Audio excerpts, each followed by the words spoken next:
बिस्मिल्लाहिर्रहमानिर्रहीम, अस्सलाम वालेकुम। काश्तकार भाइयों, आज हमारा जो मौजू है वो गंदम की फसल पे होगा, क्योंकि इस टाइम टेम्परेचर बहुत ज़्यादा लो हो गया है और गंदम की जो फसल है उसे तकरीबन ज़ेरे काश 2 से 1.5 माह का दुरानिया गुजर चुका है। तो हमें क्या ऐसे इकदाम करने चाहिए जिससे हमारी फसल को स्ट्रेस भी कम हो और एक अच्छी पैदावार हासिल कर सके। मैं हूं सैयद ज़ैनुल आबदीन गिलानी और आप देख रहे हैं अल सैयद फार्म।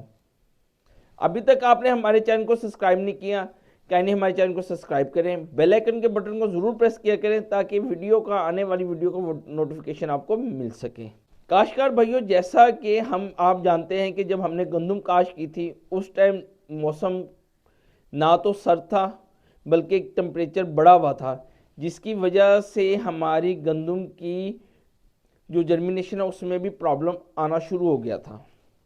और उसके साथ ही जैसे ही मौसम ने करवट बदली, साथ ही मौसमी तब्दीली में जो सबसे अहम वजह आजकल हो रही है वो हो रही है स्मोक ने अपने डेरे डाल लिए, जिसकी वजह से हमारा पौधा बहुत ज़्यादा स्ट्रेस में चला गया और उसी के साथ टेम्परेचर कम हो गया।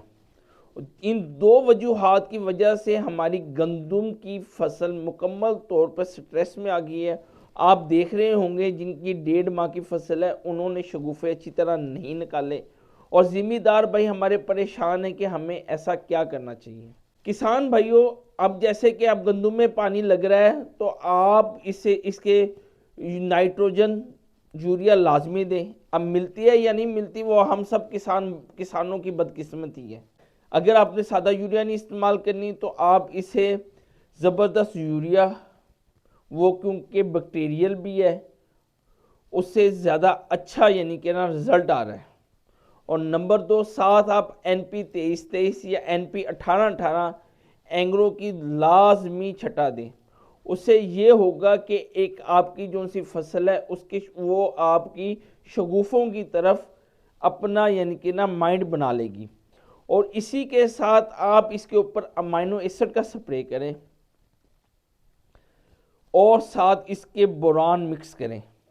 बहुत सारी कंपनियों के फ्रूट रेगुलेटर्स हैं, उन्हें भी आप साथ अमाइनो एसिड के साथ इस्तेमाल कर सकते हैं।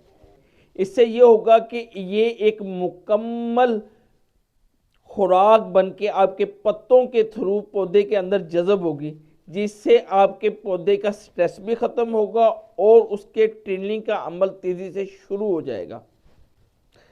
अगर हमने इसे लेट किया उसका सबसे ज़्यादा नुकसान हमें यह होगा कि एक तो हमारा पौधा टिलर्स नहीं बनाएगा और पौधे का झाड़ अच्छा नहीं होगा। जब पौधे का झाड़ अच्छा नहीं होगा वो एक अच्छी पैदावार नहीं दे सकेगा।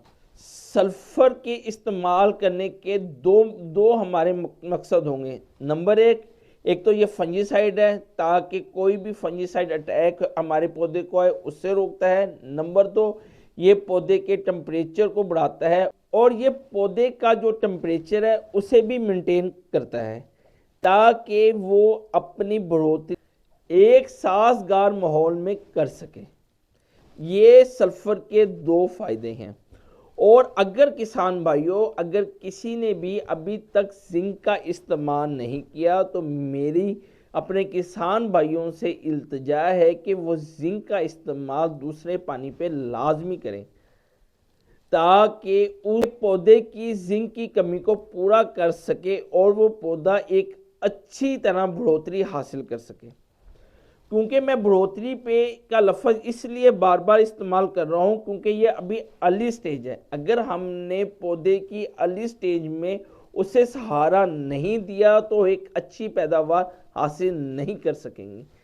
काश्तकार भाइयों, अगर हमने अपनी गंदम को स्ट्रेस से निकालना है और एक अच्छी पैदावार लेनी है, उसके लिए हमें ये इकदाम करने होंगे जो मैंने आपके साथ शेयर किए हैं वीडियो में।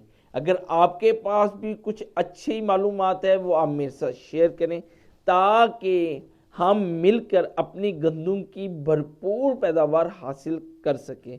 उम्मीद है कि आपको हमारी आज की वीडियो पसंद आएगी। तब तक के लिए मुझे इजाज़त दें। अल्लाह हाफ़िज़।